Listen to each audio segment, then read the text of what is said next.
شہادت میں قیامت کی فضا ہے، میدان شہادت میں قیامت کی فضا ہے، برسے گا لہو آج بڑی سرخ گھٹا ہے، میدان شہادت میں قیامت کی فضا ہے۔ شیخ حضرات،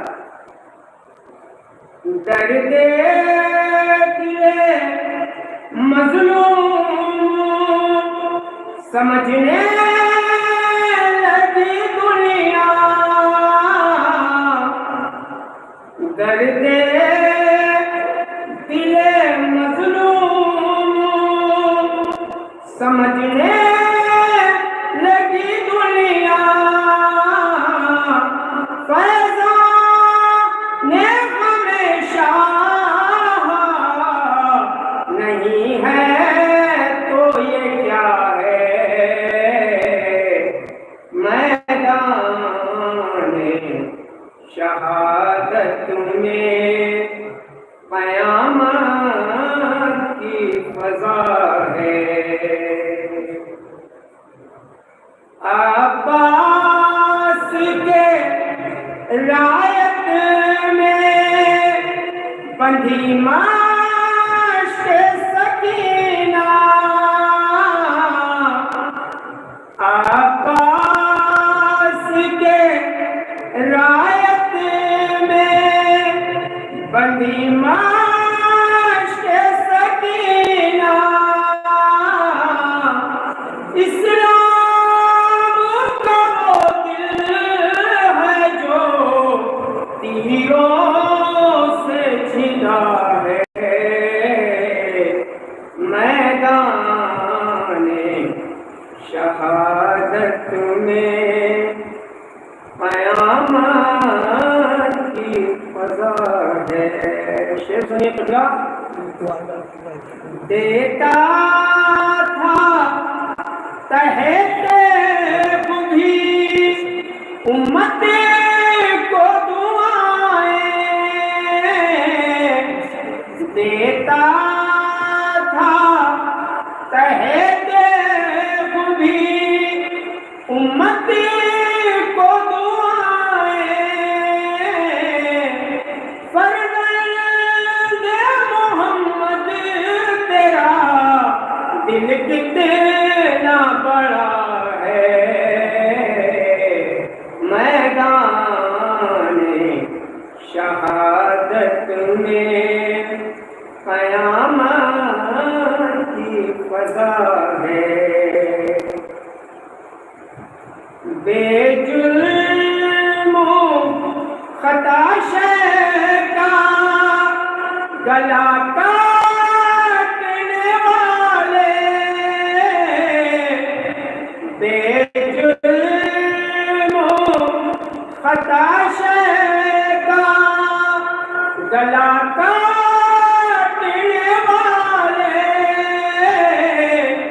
یہ بھی نہیں سوچا کہ محمد کا گلا ہے، میدان شہادت میں قیامت کی فضا ہے۔ مقصد یہ الفاظ سنا پڑھنے، منظور ہمیشہ کو ابھی اور لہو دو، منظور ہمیشہ کو ابھی اور لہو دو،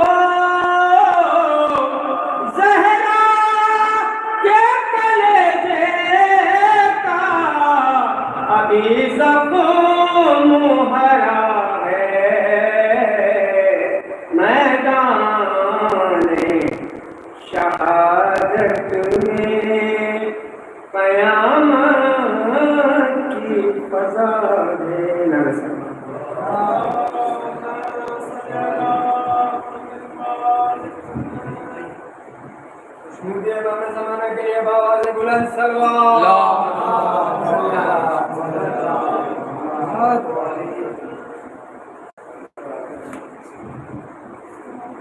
حبیب خدا ختم انبیاء بلند تر صلوات.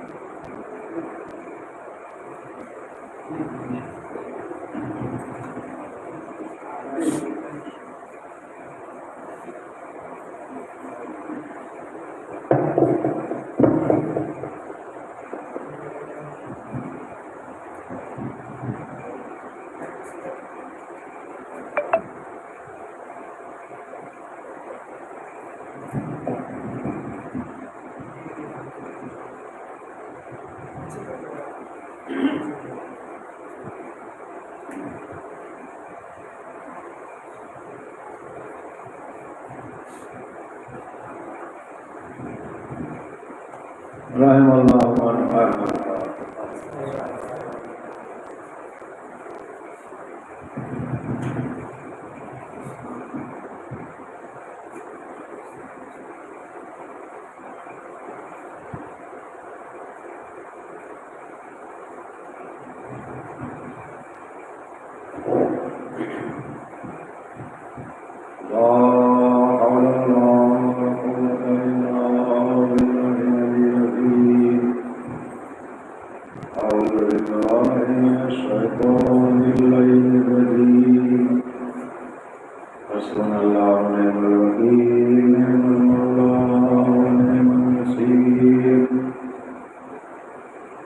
بسم اللہ الرحمن الرحیم الحمد للہ الذی هدانا لهذا وما كنا لنهتدي لولا أن هدانا الله لقد جاءت رسل ربنا بالحق الصلاة والسلام على سيد الأنبياء وأشرف المرسلين خاتم النبيين طه وياسين أبي القاسم محمد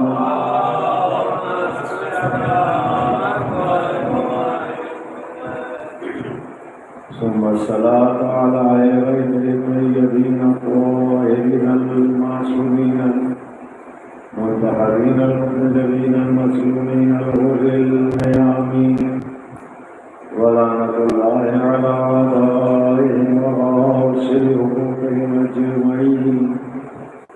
أما بعد فقد قال رسول الله صلى الله عليه وآله وسلم الحسن والحسين سيدا الشباب أهل الجنة. اب اگر آپ اس طرح وہاں بیٹھے ہیں تو گزارش ہے یہاں پہ آ کے بیٹھ جائیں اور ادھر آ جائیں.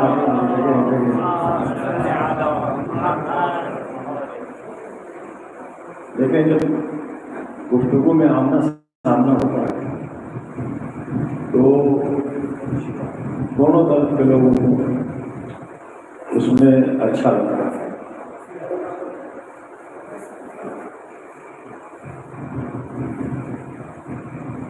دو لوگ جو کلام کر رہے ہیں بات کر رہے ہیں اگر دونوں میں دوری زیادہ ہے تو وہ گفتگو کا مزہ نہیں آتا جو سامنے اور نزدیک بیٹھ کے ہوتا ہے. اور پھر فرشدہ کی خوبی یہی ہے یہاں فاصلہ نہیں ہوتا کیونکہ ہم کو بچپن سے کلمہ جو سکھایا جاتا ہے وہ بلا فاصل والا ہے جس میں کوئی فاصلہ ہی نہیں ہے. تو یہاں نہ جگہ میں فاصلہ ہے نہ دلوں میں فاصلہ ہے. گرو تیرے محمد والے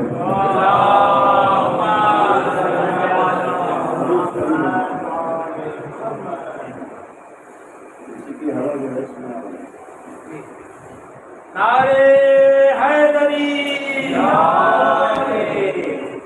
ارے محمد وآل محمد صلوات.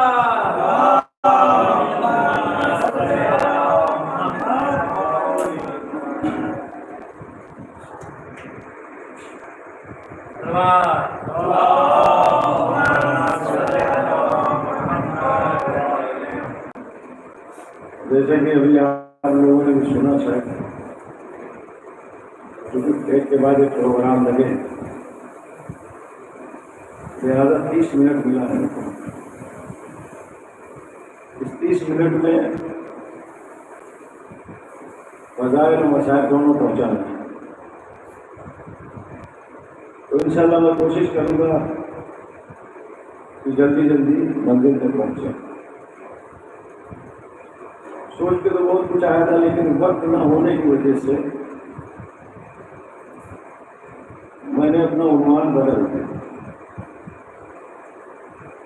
اور چاہا یہ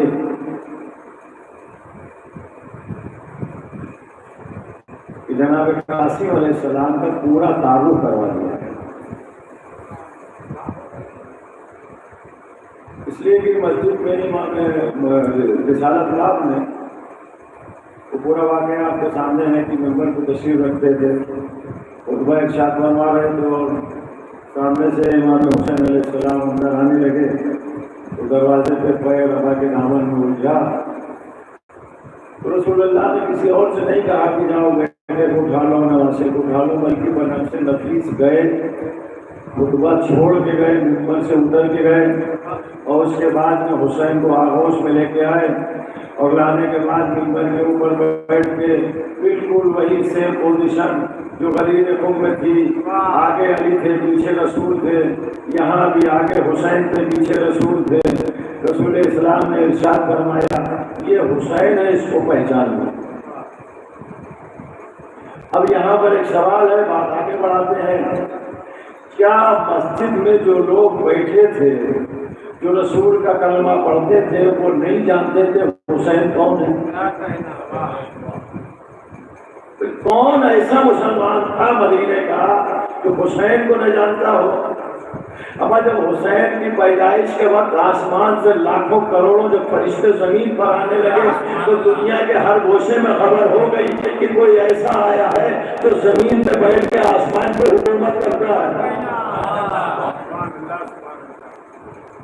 حسین کو کوئی نہ جانتا ہو، اس کے باوجود رسول اللہ نے کہا کہ پہچان لو. تو اس کا مطلب یہ ہے کہ جاننا الگ ہے، پہچاننا الگ ہے. مدینے کے مسلمان حسین کو جانتے تھے، پہچانتے نہیں تھے. آج بھی کائنات میں بہت لوگ، چاہے وہ شیعہ ہوں، چاہے مسلمان ہو یا کسی غیر مذہب اور دین کے، حسین کو جانتے تو بہت ہے، پہچانتے بہت کم ہے. تو جاننا الگ ہے، پہچاننا الگ ہے. اسی لیے شاعر کہہ کے چلا گیا، شاید اس کو اللہ نے جو ہے الہام دیا ہو کہ انسان کو بیدار تو ہو لینے دو، ہر قوم پکارے گی ہمارے حسین. ابھی تک انسان بیدار ہی نہیں ہوا، ابھی تو سو رہا. اب اس کی نیند کب خواب غفلت سے ٹوٹے گی یہ تو اللہ جانے اور وہ انسان جانے، مسلمان جانے. تو بہرحال بات آگے بڑھاتا ہوں. دیکھیں ہمارے یہاں سب سے بڑی مشکل یہ ہے کہ ہر امام کے لیے ایک ٹیگ لگا دیا گیا. مثال کے طور پہ عابد بیمار، ہم نے عابد بیمار اتنا عابد بیمار کہا کہ بچے سنتے سنتے وہ یہی سمجھتے کہ یہ بیمار پیدا ہوئے، بیماری دنیا سے چلے گئے. ایسا ہم نے بیمار بنا دیا. جبکہ عابد بیمار اپنی پوری لائف میں صرف ایک دن کے لیے بیمار ہوئے، وہ بھی روز عاشور، اور وہ بھی خود سے نہیں، امام حسین علیہ السلام نے دعا کر کے بیماری کر دیا.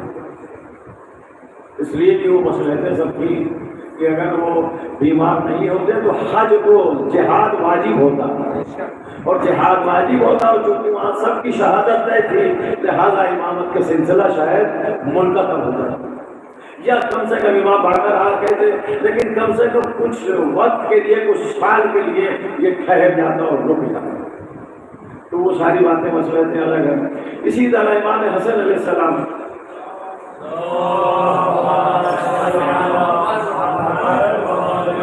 کیونکہ جناب قاسم کا تعلق امام حسن سے. اب جیسے ماں ہوتے ہیں باپ ہوتے ہیں بچے بھی ویسے ہی تیار ہو کے باہر نکلتے ہیں. تو جب تک آپ حسن کو نہیں پہچانیں گے قاسم کو نہیں پہچان سکتے. اس لیے کہ جناب قاسم علیہ السلام نے میدان کارزار میں جو جنگ لڑی تھی جو جہاد کیا تھا بڑے بڑے سپاہی اور بڑے بڑے پہلوانوں کے پسینے چھڑا دیے تھے. وہ شاید آپ کو قصہ یاد ہو. ذاکرین تو بڑا کم مسائل میں پڑھتے ہیں لیکن میر انیس نے اس کو بڑے ڈیٹیل سے بتایا ہے کہ ایک پہلوان تھا جس کے 10 بیٹے تھے. ارزق نامی ایک پہلوان تھا کہ جس کے 10 بیٹے تھے. جناب قاسم علیہ السلام جنگ کرتے کرتے جب کافی وقت ہو گیا کسی پہلوان میں ہمت نہ ہوئی کہ جناب قاسم کا مقابلہ کرے تو پھر پسر سعد نے ارزق کو بھیجا کہ تم جا کے اس کا مقابلہ کرو. جب ارزق نے قاسم کا سن دیکھا تو اس نے کہا یہ میرے لیے توہین ہے کہ میں ایک 13 سال کے بچے کا اتنا بزرگ سے نصیدہ اتنا نامور پہلوان مقابلہ کرے. تو اس نے اپنے اس کے 10 بیٹے تھے اور 10 کے 10 پہلوانی میں ماہر. تو اس نے سب سے چھوٹے سے شروعات کی. سب سے چھوٹا ان سے وہ بھی جناب قاسم سے بڑا تھا. بیٹا تو جا وہ مارا گیا. دوسرا بھیجا تو جا وہ مارا گیا. 10 کے 10 بیٹے بھیجے گئے. اس کے بعد جب ارزق آیا ایک مرتبہ چونکہ پیچھے جناب عباس مولا عباس ایک پہاڑی ایک بلندی کے اوپر کھڑے ہوئے جناب قاسم کی جنگ دیکھ رہے تھے. اور صرف جناب قاسم کی نہیں بلکہ جتنے بھی شہداء تھے جتنے بنے بنی ہاشم کے لوگ تھے سب کو جنگ کی ٹریننگ مولا عباس نے دی تھی. یہ آپ یاد رکھیے گا. علی نے صرف ایک کو جنگ کی ٹریننگ دی تھی وہ ہے عباس. اور عباس نے باقی سارے بنی ہاشم کو جنگ کی ٹریننگ دی تھی. تو جتنے بھی میدان میں جاتے تھے چاہے وہ علی اکبر ہو قاسم ہو اور محمد ہو سب کے سب اس مسئلے میں عباس کے شاگرد ہوئے. اور عباس سب کے استاد تھے. تو مولا عباس استادی کا حق ادا کر رہے تھے. پیچھے کھڑے ہو ایک بلندی کے اوپر کھڑے رہتے تھے اور وہاں سے داد و تحصیل دیتے تھے. بھلے ان کی آواز وہاں تک پہنچے یا نہ پہنچے. ایک مرتبہ جیسے ہی ارزق آیا تو ایک مرتبہ دیکھا اس کا نام تھا اس کا شہرت تھی. بڑے بڑے لوگ پہلوان اس کو دیکھ کے بھاگتے تھے اس کا مقابلہ نہیں کرتے تھے. قاسم نے ایک مرتبہ پیچھے دیکھا مولا عباس کو. اب استاد اور اب شاگرد کے بیچ میں کچھ راز و نیاز کی باتیں ہوتی ہیں کچھ اشارے اور کنائے ہوتے ہیں. ایک مرتبہ عباس نے اشارہ کیا کہ بیٹا اس طرح اس کو زیر کرنا ہے. وہ ہر بار قاسم نے استعمال کیا اور اتنے بڑے پہلوان کو اسی جگہ پہ ڈھیر کر دیا. تو یہ 13 سال کا بچہ اتنا بڑا پہلوان آیا کہاں سے؟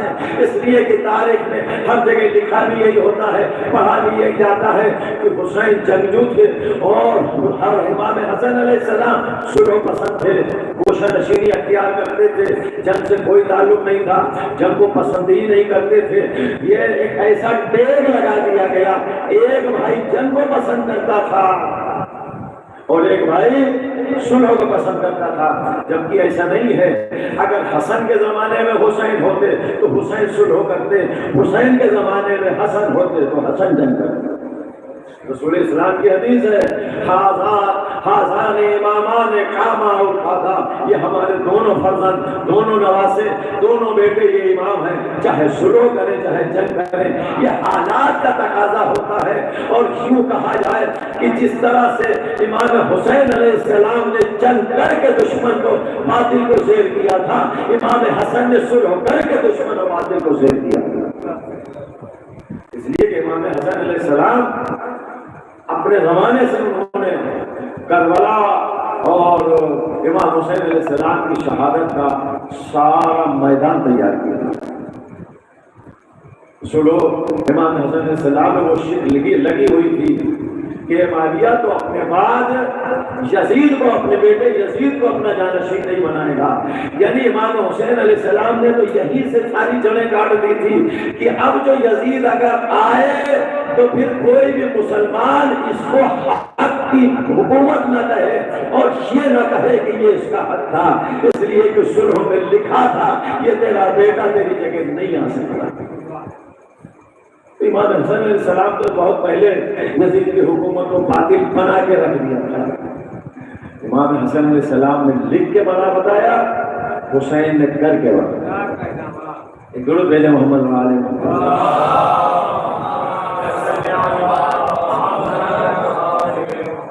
ابھی تمیزی میں 10-12 منٹ ہو گئے, بس جلدی گفتگو امام حسن علیہ السلام کے رخ سے.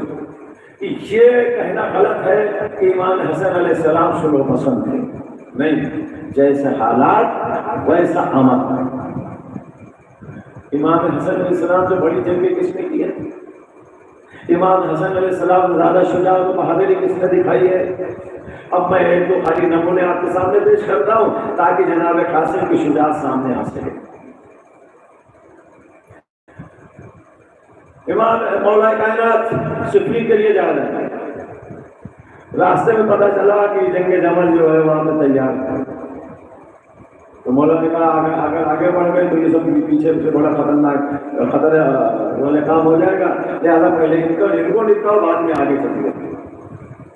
تو پہلے جنگ جمل ہوئی, بعد میں صفین ہوئی. اب جنگ جمل ذرا سا دیکھیں, جنگ جمل میں کوئی زیادہ سپاہی نہیں لڑے, زیادہ سپاہی نہیں لڑے, کوئی زیادہ قتل و غارت نہیں ہوئی, لیکن جنگ بڑی بھیانک تھی. نانی اماں اٹھنی کے اوپر سوار تھی اور سارے جتنے بھی ان کے فالوور تھے وہ ان کو حلقے میں لیے ہوئے تھے, گھیرے میں. ادھر علی کی فوج, ادھر نانی اماں کی فوج.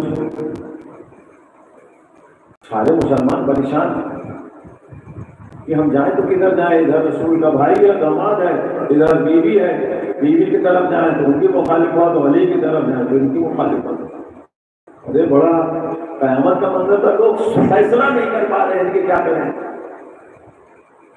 اس جنگ کا کو علی نے اپنے علم اور حکمت سے جنگ کی تھی.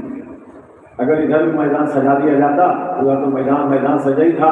تیر چلتے, تلوار چلتے, اور نیزے چلتے اور تلواریں چلتی, پتہ نہیں کتنے ہزار ادھر سمارے جاتے, کتنے ہزار ادھر سمارے جاتے.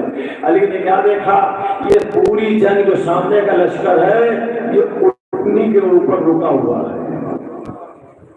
اگر اٹھنی گئی تو پھر سارا لشکر ادھر ادھر ہو جائے گا. ایک مرتبہ پیچھے دیکھا, بیٹے کھڑے ہوئے ہیں, فوج کھڑی ہوئی ہے, بہت سے مخاطب نہیں ہوئے, اس لیے کہ یہ کام کوئی فوجی نہیں کر سکتا تھا, کوئی سپاہی نہیں کر سکتا تھا. اپنے بیٹوں کی طرف مخاطب ہوئے. امام حسین علیہ السلام بھی موجود تھے, امام حسن بھی موجود تھے, مولا عباس بھی موجود تھے, محمد حنفیہ بھی موجود تھے, اور بہت سے بیٹے مولا کائنات کے ساتھ میں تھے. کہا ہے میرے بیٹوں, کون ہے تم میں سے جو جائے اس اٹھنی کا پیر کو کاٹ دے, اس کو شرمگو کر دے, زیر کر دے. ہر بیٹے نے خواہش ظاہر کی. محمد حنفیہ کچھ جلدی آگے بڑھے اور کہا بابا یہ کام ہمارے سے بول کیجیے. کہا کہ ٹھیک ہے بیٹا جاؤ. پہلے وہاں کا سیکورٹی کا انداز آپ کو بتا دیں, اس کے بعد میں پھر پتا چلے گا کہ یہ کام کتنا آسان تھا, کتنا مشکل تھا. بیچ میں اٹھنی ہے, اٹھنی میں نانی اماں بیٹھی ہے. اٹھنی کے چاروں طرف تلوار باز لوگ گھیر کے کھڑے ہیں, تلوار باز جتنے بھی ہوں, 1000 2000 5000 جتنے بھی تلوار باز. جب تلوار والوں کا گھیرا ختم ہوا تو کچھ فاصلہ دے کے نیزے بازوں کا گھیرا چالو ہوا.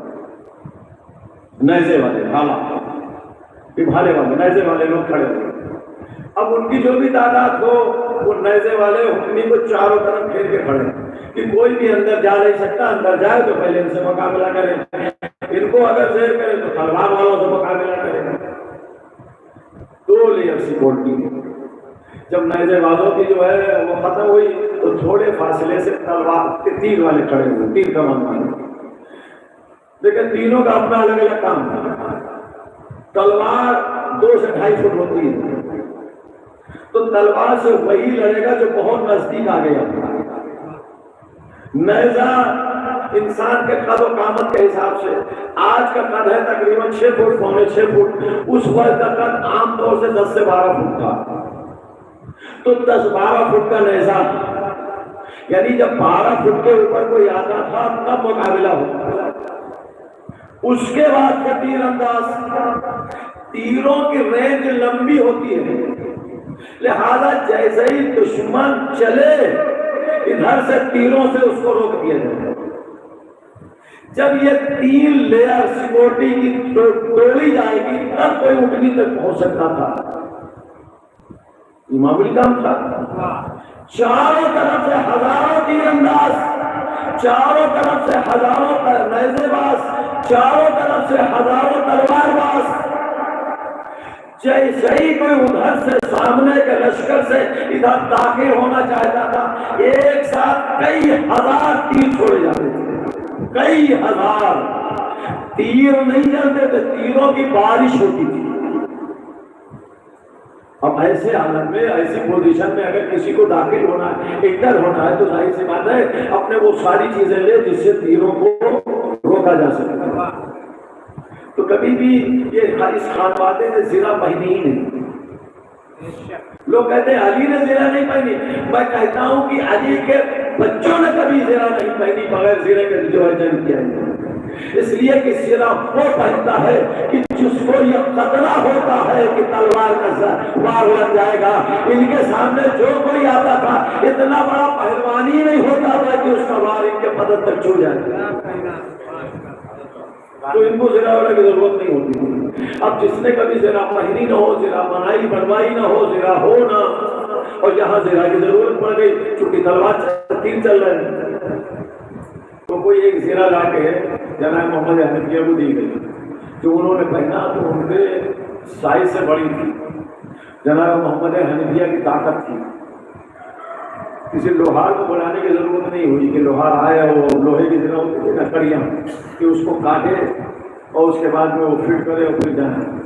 انہوں نے کیا کیا، زرہ کو پکڑا اور پکڑنے کے بعد اس طرح سے جو ہے اس کو سب کو ساتھ میں دیا اور پکڑ کے جیسے کپڑا نچوڑا جاتا اینٹ دیا ساری کڑیاں الگ ہو گئی. یہ طاقت تھی محمد حنفیہ کی. اور اس کے بعد میں گھوڑے کے اوپر بیٹھے اور سر کے اوپر جو ہے وہ لوہے کا وہ ٹوپی لگائی اور اس کے بعد زرہ پہنی اور سامنے ڈھال لی اور سوچا کہ تھوڑا جو ہے تیز رفتار میں کر کے جو ہے تلواروں وہ تیروں سے پار ہو جائیں. لیکن تیروں کی اتنی بارش تھی کہ محمد حنفیہ چاہتے بھی تو نہیں جا سکتے تھے، اس لیے کہ جس پہ بیٹھے تھے وہ بھی بھائی آگے جاندار گھوڑا تھا. نہ گھوڑا آگے بڑھ پایا نہ محمد حنفیہ آگے بڑھ پائے. کئی مرتبہ انہوں نے وار کیا، کئی مرتبہ جانے کی کوشش کی لیکن ہر مرتبہ وہ پیچھے ان کو ہٹنا پڑا. آخر میں کہا کہ بابا اندر جانا بڑا مشکل ہے. معلوم ہے علی نے کیا جملہ کہا بیٹا تیری شجاعت میں کوئی کمی نہیں، جب تک میرے خون نے کام کیا تو آگے بڑھا، جہاں پہ تیرے ماں کے دودھ کی باری آئی تو پیچھے ہٹا. مجھ کو ایسے کی تلاش ہے جس کا دودھ بھی ویسا ہو جیسا خون ہے، جس کا خون بھی ویسا ہو جیسا دودھ ہے. اب ایسے کی تلاش میں 2 لوگوں کے علاوہ کوئی نہیں تھا، ایک حسن ایک حسین. اس لیے کہ نہ فاطمہ کے دودھ کا کوئی جواب تھا نہ علی کے خون کا کوئی جواب تھا. ایک مرتبہ یہ سن کے امام حسن علیہ السلام آگے بڑھے، کہے بابا یہ کام میں کروں گا. اور روایت کے تاریخ کے جملے ہیں ایک مرتبہ گھوڑے کے اوپر بیٹھے، زرہ کی ضرورت بھی نہیں پڑی، اتنی تیز گھوڑے کو ایو لگائی کہ جب تک تیر آگے گرتے تب تک امام حسن تیروں کو پار کر کے اور نیزے بازوں کے پاس پہنچ گئے. اور وہاں جانے کے بعد ایسی گھمسان کی جنگ کی کہ نیزے بازوں کی سکوٹی توڑ دی.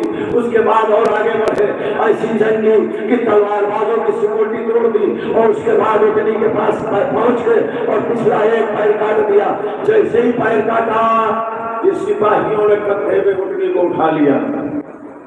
ایک مرتبہ امام حسن نے وہاں سے دیکھا اپنے باپ کو، باپ نے حسن کو دیکھا، باپ علی نے حسن کو دیکھ کے مسکرائے، حسن علی کو دیکھ کے مسکرائے. چلے بابا آپ کیا کریں؟ آپ نے کہا تو پیر کاٹ دینے کاٹ دیا.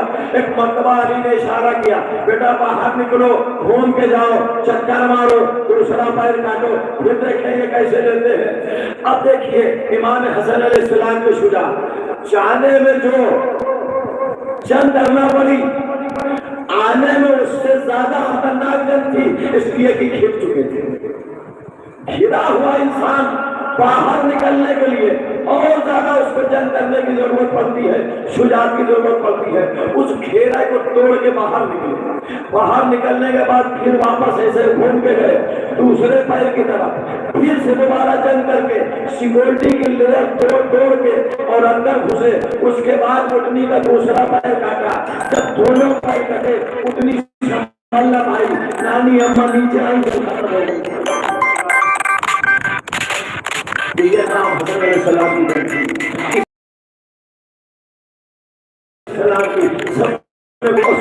کی جو ہے ان کو بنا کے اور امام حسن کو بیٹھا دیا کہ وہ تو سلح پسند تھے، ان سے جنگ سے کیا لینا دینا۔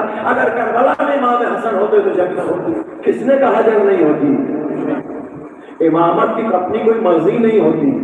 حسن نے جو کیا تھا وہ بھی خدا کے حکم سے، حسین جو کر رہے تھے وہ بھی خدا کے حکم سے۔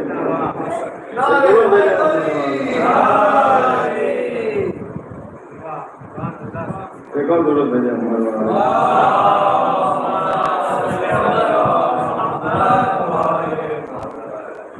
ایک مرحلہ،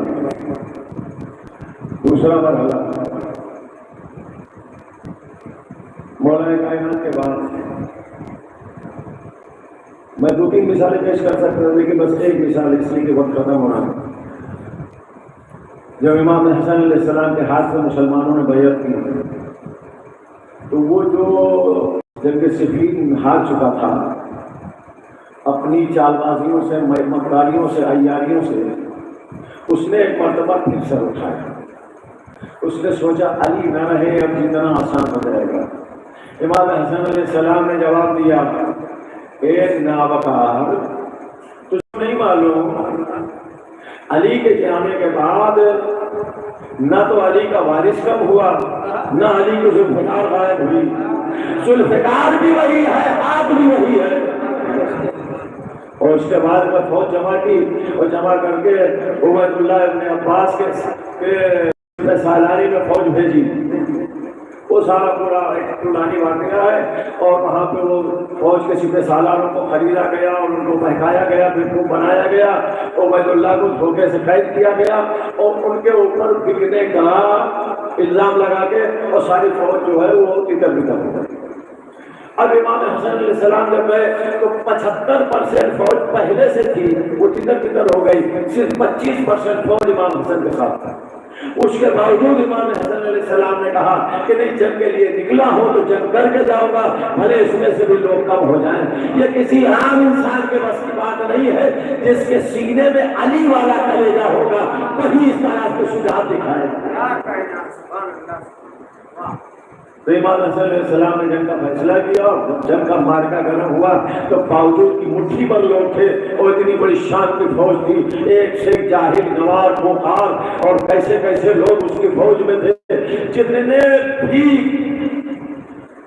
دنیا کے بدترین انسان تھے سب کو اس نے فوج میں بھر کے رکھا تھا۔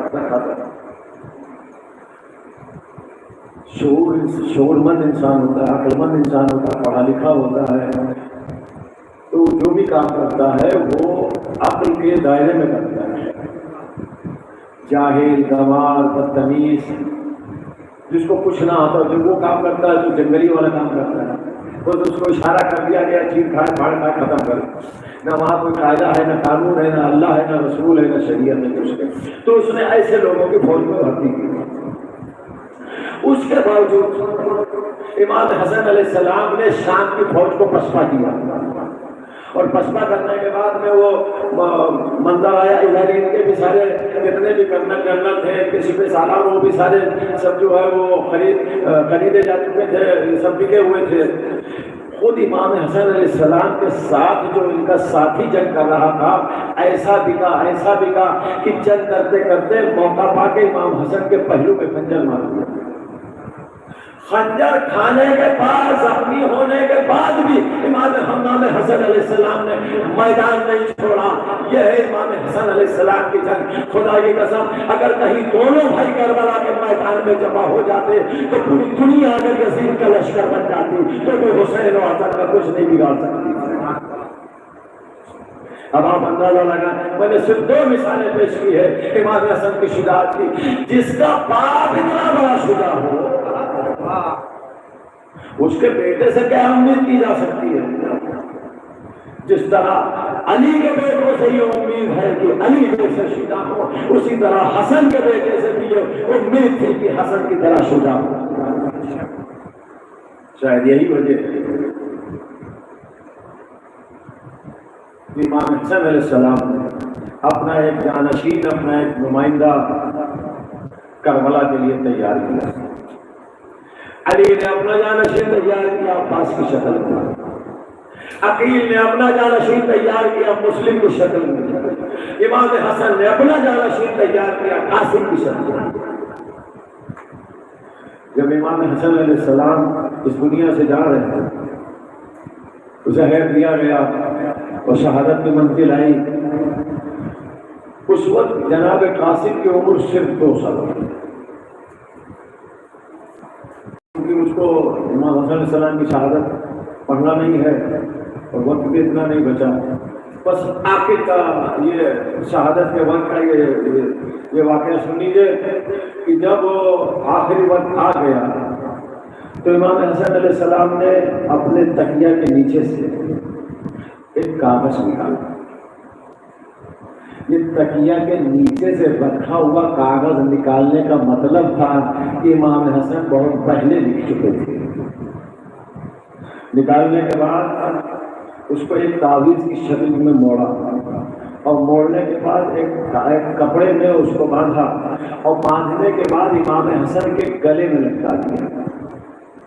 آپ نے دیکھا ہوگا، کبھی بھی اس کا تجربہ جا کے کر لیجیے، بڑے جو تعویذ باندھتے ہیں تو بازو میں باندھتے ہیں، لیکن بچوں کو بازو میں تعویذ نہیں باندھا جاتا، گلے میں لٹکایا جاتا ہے، اس لیے کہ بچوں کے بازو میں بچے ہوتے ہیں، وہ خود حفاظت نہیں کر سکتے، ہاتھ کا تعویذ گر سکتا ہے، لیکن جو چیز گلے میں ہوتی وہ نہیں گرتی۔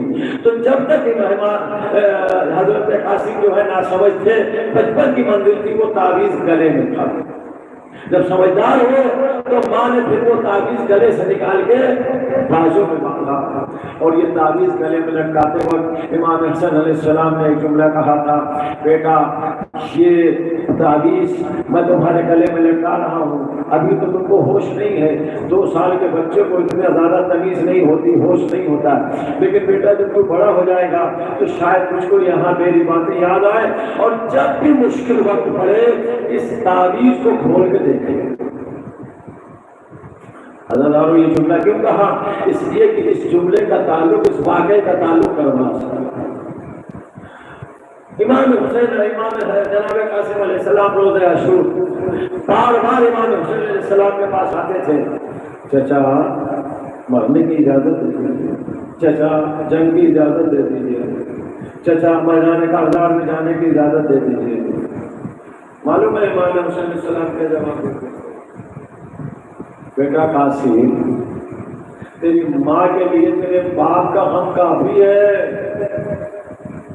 بیٹا میں نے تجھ کو بھتیجے کی طرح نہیں بیٹے کی طرح پالا ہے، اور جب بھی میں بھیا حسن کو دیکھنا چاہتا ہوں میں تیرے چہرے کو دیکھ لیتا ہوں، اس لیے کہ قاسم ہو بہت شبیہ حسن تھے،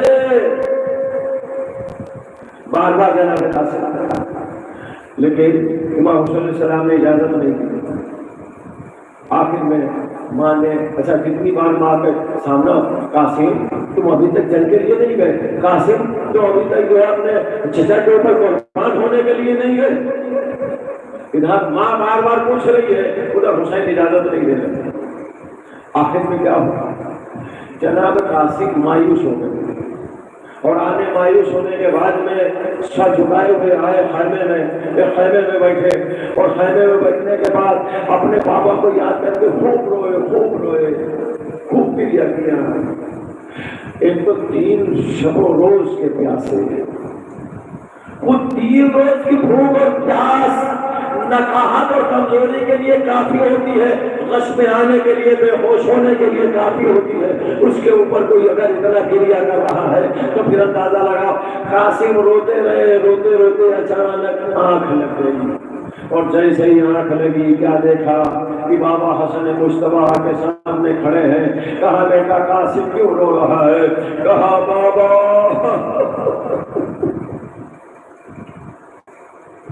ظالموں نے چچا حسین کو گھیرا ہوا، صبح سے لے کے ابھی تک سارے شہید ہوتے جا رہے، جو بھی میدان کارگل میں جاتا زندہ واپس نہیں آتا.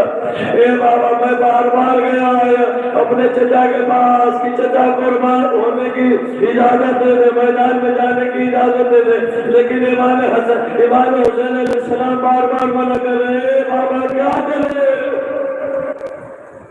امام حسن علیہ السلام نے تسلی دی، دلاسا دی، بیٹا حسن رو نہیں، رونے سے کام نہیں چلے گا، حوصلے سے کام لو، ہمت سے کام لو. کہا بابا کیا کریں؟ کہا بیٹا یاد ہے جب میں دنیا سے رخصت ہو رہا تھا تیرے گلے میں ایک تعویذ ٹانگا تھا، بیٹا یہ تعویذ اس وقت تیرے بازو میں ہے، اپنا تعویذ کھول کے دیکھ لو، تمہارا مرحلہ حل آسان ہو جائے گا، مشکل آسان ہو جائے گی، تمہارے سوال کا جواب مل جائے گا. اے عزیزانو یہ بات کہہ کے امام حسن علیہ السلام چلے گئے اور جناب قاسم کا خواب ٹوٹ گیا، آنکھ کھل گئی، فوراً تعویذ کھولا. اب جو تعویذ کھولا تو اس میں کیا لکھا تھا؟ بیٹا قاسم ایک وقت وہ آئے گا کہ میرا حسین تیرا چچا کربلا کے میدان میں اشقیاء کے بیچ میں گھرا ہوگا، دشمنوں کے بیچ میں گھرا ہوگا. اے قاسم اس وقت ہم تو نہ ہوں گے، تم موجود ہوگے. اے بیٹا جب یہ مرحلہ آئے تو اپنے چچا کے اوپر جان قربان کرنے سے دریغ نہ کرنا. اے عزادارو قاسم نے جیسے یہ پڑھا چہرے پہ خوشی کے آثار نمودار ہوئے، فوراً باپ کا خط امام حسین کی بارگاہ میں لے کے گئے. اے چچا یہ خط بابا کا آپ کے نام. عزادارو امام حسین علیہ السلام نے بھی سوچا کہ بھیا کا خط کہاں سے آ گیا. ایک مرتبہ جیسے ہی خط کو کھولا کیا دیکھا؟ بھائی کی تحریر سے دیکھ کے پہچان گئے. ارے بوسہ دیا، چہرے سے لگایا، آنکھوں کے اوپر رکھا. اس کے بعد میں بھیا کی تحریر پڑھنے لگے. پورا خط پڑھنے کے بعد میں ایک مرتبہ سر اٹھایا، جناب قاسم کو دیکھ کے کہا اے بیٹا قاسم ارے تو ایسی سفارش لے کے آیا ہے، اب چاہتے ہوئے بھی حسین منع نہیں کر سکتے. اے بیٹا جا خدا حافظ. جناب قاسم گھر میں خیمے میں گئے، ماں نے آمادہ کیا، ارے رسمی لباس پہنائے، تلوار حمایت کی، باہر نکلے. عباس نے اپنے ہاتھوں سے گھوڑے کے اوپر سوار کیا، خدا حافظ کیا، بڑی شجاعت بہادری کے ساتھ جنگ لڑی. ایک مرتبہ کسی صاحب نے ہمیشہ کی طرح ارے یہ بنی ہاشم کے بچے ان سے تم وطن کی لڑائی میں نہیں جیت سکتے، ایک ساتھ حملہ کرو. بھاگی ہوئی فوج سمٹی، چاروں طرف سے قاسم کو گھیرا، چاروں طرف سے حملے شروع. قاسم ارے زخموں کی تاب نہ لا کے ایک مرتبہ گھوڑے پہ چھوڑے آواز دی. ایک مرتبہ آواز دیتے چچا پاس، ارے چچا حسین میری مدد کو پہنچو. اے عزادارو جیسے ہی قاسم کی آواز سنی حسین گھوڑے پہ بیٹھے، عباس تو تیار کھڑے تھے. دونوں بھائیوں ایک طرف سے گھوڑے کو ایک لگائی، ایک طرف سے پاس، ایک طرف سے حسین. ارے تب فوج نے یہ دیکھا حسین و عباس آ رہے ہیں، ساری فوج پیچھے ہٹنے لگی، ساری فوج بھاگنے لگی. اے عزادارو اتنے میں قاسم گھوڑے سے زمین پہ آ گئے تھے. فوج میں بھگدڑ مچی. جب فوج میں بھگدڑ مچی کسی نے نہ یہ دیکھا ارے زمین پہ قاسم پڑے ہوئے ہیں، گھوڑے بھاگ رہے ہیں، گھوڑے دوڑ رہے ہیں. ایک مرتبہ کسی گھوڑے کی ڈاک قاسم کے سینے پہ پڑتی، کسی کی ڈاک قاسم کے پیروں اور ہاتھوں پہ پڑتی. قاسم نے آواز دی اے چچا ارے کیا مدد کے لیے اس وقت پہنچیں گے جب قاسم زندہ گھوڑوں کی ٹانگوں سے پامال ہو جائے گا. یہی ہوا جو قاسم نے کہا. عباس حسین جیسے ہی شرانے پہنچے کیا دیکھا؟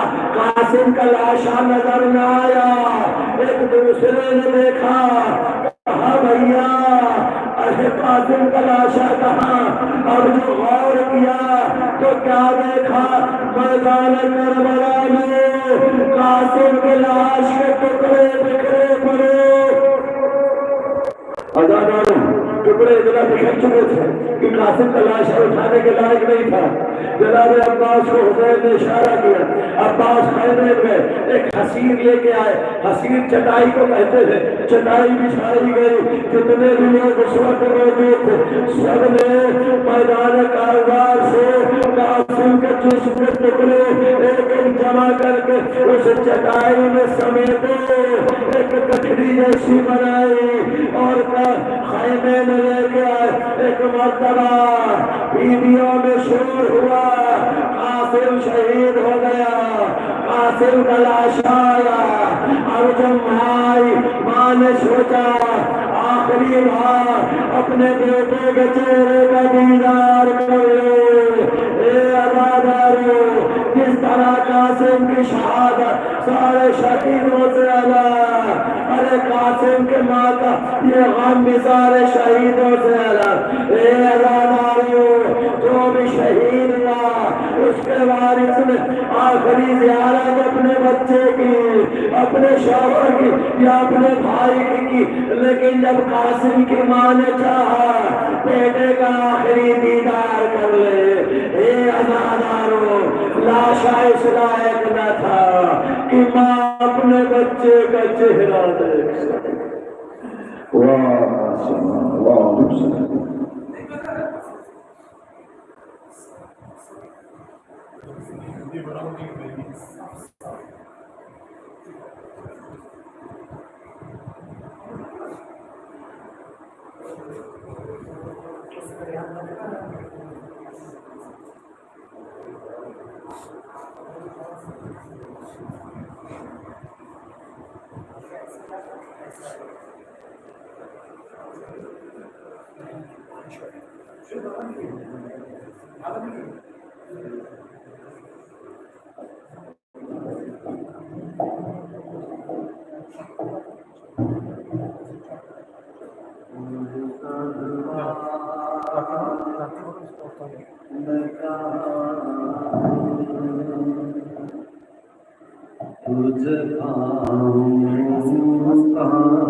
موت آ جائے تو دل چین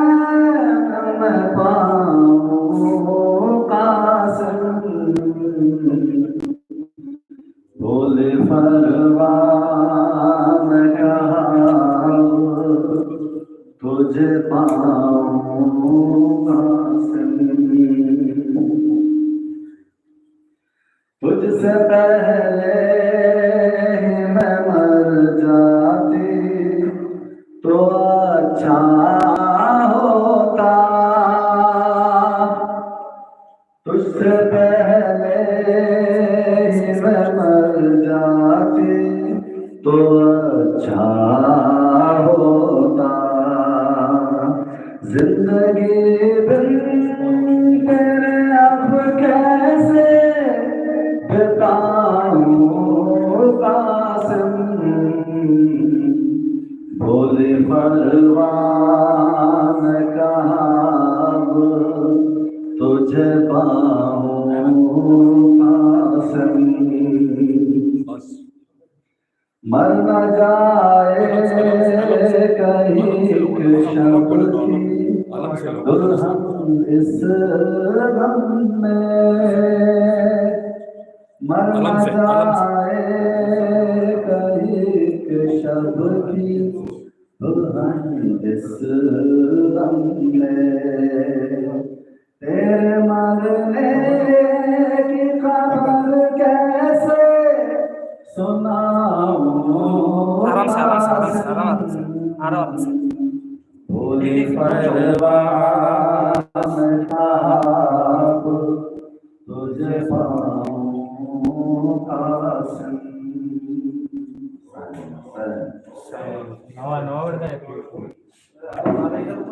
یہ بھی وہاں پہ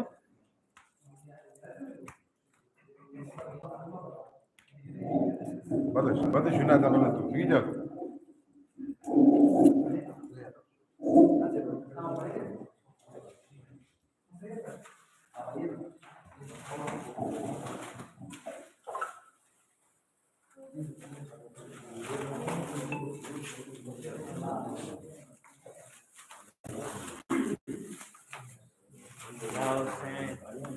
نام کی تبلیغ یہ تبلیغ ازا ہے، نام کی تبلیغ یہ تبلیغ ازا ہے، نام کی تبلیغ یہ تبلیغ ازا ہے، اسلام کی تبلیغ یہ تبلیغ ازا ہے، کی ازا اس ملت کی بقا ہے، اسلام کی تبلیغ یہ تبلیغ ازا ہے، اسلام کی تبلیغ یہ تبلیغ ازا ہے، یہ آگ کا دریا ہے، پانی کی ندی ہے،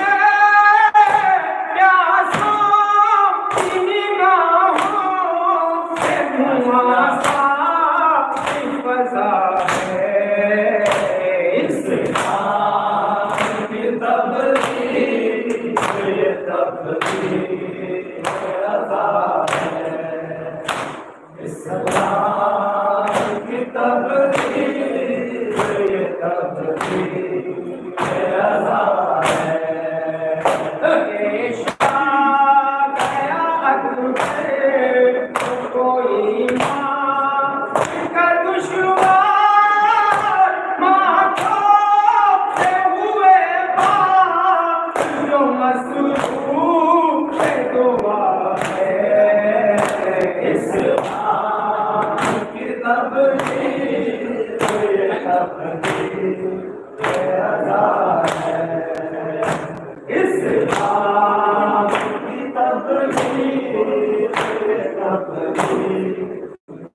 علی اکبر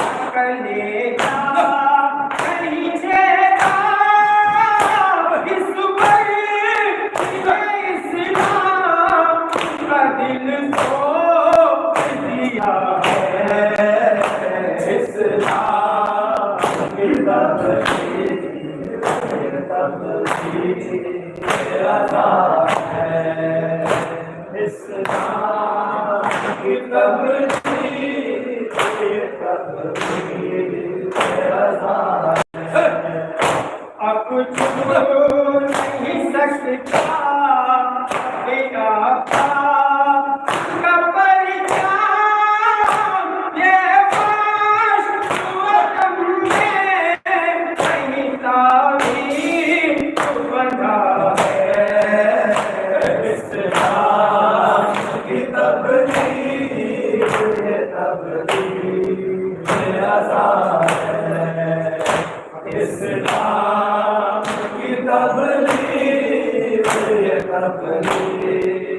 رضا ہے چٹھی کبھی تو صبح کہا یہ نانی تیرے اصغر مجھے یاد کیا ہے اسلام کی تبلیغ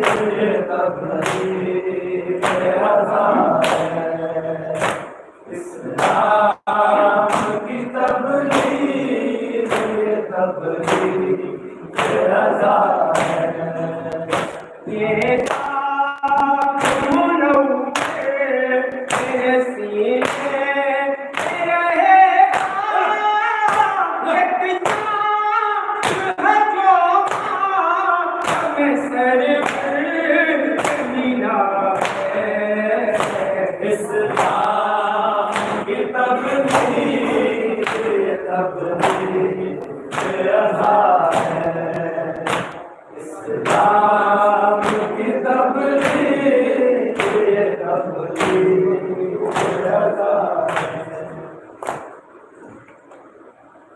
بولو کچھ اپنے منہ سے بولو کچھ اپنے منہ سے اے بے پدر سکینہ بولو کچھ اپنے منہ سے بولو کچھ اپنے منہ سے اے بے پدر سکینہ ماں کو لا رہی ہو ماں کو لا رہی ہو کیوں اس قدر سکینہ بولو کچھ اپنے منہ سے بولو کچھ اپنے منہ سے اے بے قدر سکینہ یہ یتیمی یہ اسیری یہ یتیمی یہ اسیری یہ بے ایسا یہ بے ایسا مشکل سفر سکینہ بولو کچھ اپنے منہ سے بولو کچھ اپنے منہ سے اے بے قدر سکینہ کیا ہو گیا رونا کیسا ہے اب یہ سونا کیا ہو گیا رونا کیسا ہے اب یہ سونا ناشن کا نہیں ہے ناشن کا نہیں ہے اب تم ڈر سکینہ بولو کچھ اپنے منہ سے بولو کچھ اپنے منہ سے اے بے قدر سکینہ منہ سے اپنا سوال تم نے دھویا منہ سے اپنا سوال تم نے دھویا ایسی کا لیکن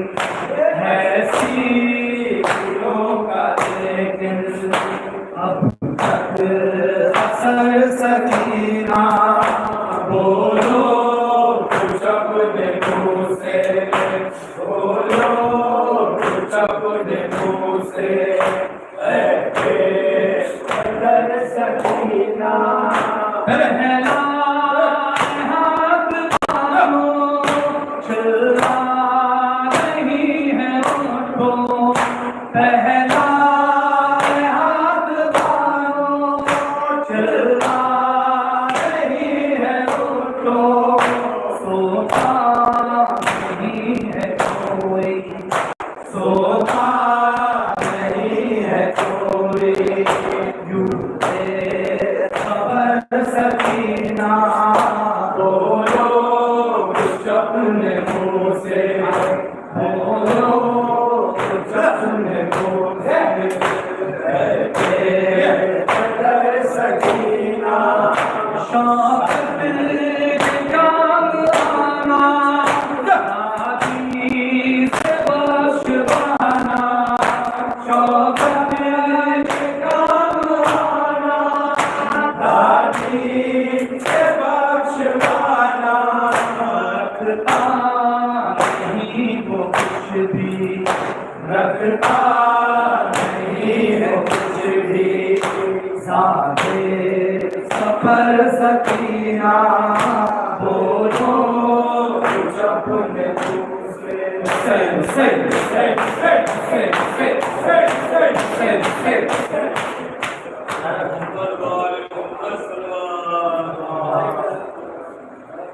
السلام علیکم یا رسول اللہ، السلام علیکم یا نبی اللہ، السلام علیکم یا امیر المؤمنین ولی اللہ، السلام علیکم یا فاطمہ بنت الرسول سیدۃ نساء العالمین، السلام علیکم یا حسن مصطفیٰ، السلام علیکم یا ابا عبداللہ، وعلی الارواح التي حلت بفنائک ونافت برحلک، علیکم انی سلام اللہ ولما بقیت وبقی اللیل والنہار، ولا جعل لا آخر الحد منی لزیارتکم، السلام علی الحسین وعلی علی ابن الحسین وعلی اولاد الحسین وعلی اصحاب الحسین، ایک بار پھر سے السلام